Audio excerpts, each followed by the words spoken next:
La rencontre de Jésus et du jeune homme riche, n'est-ce pas le Seigneur qui nous coupe le chemin et nous propose son amitié? Tout part d'une question.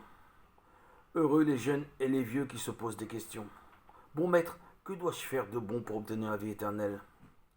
Les premiers contacts se révèlent difficiles. Jésus n'aime pas les paroles onctueuses et la flagornerie. Et dans la rapidité de sa phrase, on sent son dégoût de la flatterie, des manières. Il décoche au jeune homme: pourquoi m'appelles-tu bon? Personne n'est bon si ce n'est Dieu seul. Luc 18, verset 17. On est loin de Rousseau. Il trace alors, ce jeune homme, le chemin de la vraie vie.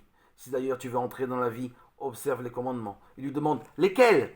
Jésus lui répondit: c'est tu ne tueras pas, tu ne commettras pas d'adultère, tu ne déroberas pas, tu ne rendras pas de faux témoignages, honore ton père et ta mère, tu aimeras ton prochain comme toi-même.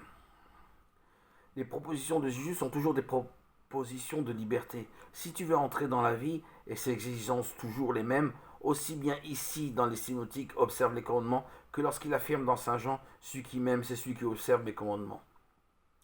Face à ce jeune homme, Jésus est clair. La vie éternelle, c'est se mettre bien face à Dieu et à ses commandements. Les paroles ne suffisent pas, bon maître. Cela ne veut rien dire du vent. Le jeune homme lui dit: tout cela je l'ai observé, que me manque-t-il encore? Jésus, fixant son regard sur lui, l'aima et lui dit: une seule chose te manque, si tu veux être parfait, va, vends ce qui est à toi et donne-le aux pauvres, et tu auras un trésor dans les cieux, et viens, suis-moi. Marc 10, verset 20 et Matthieu 11, verset 21.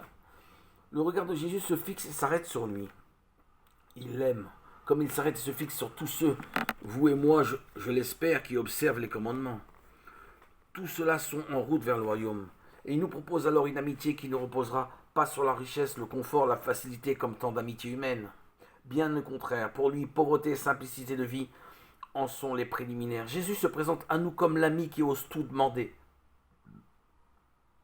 Et il ne tolère pas qu'on le mette en parallèle et en balance avec la richesse ou les biens matériels.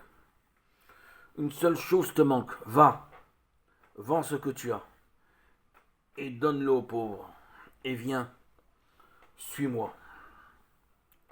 Toujours les impératifs de liberté et d'amitié qui nous appellent sans nous contraindre.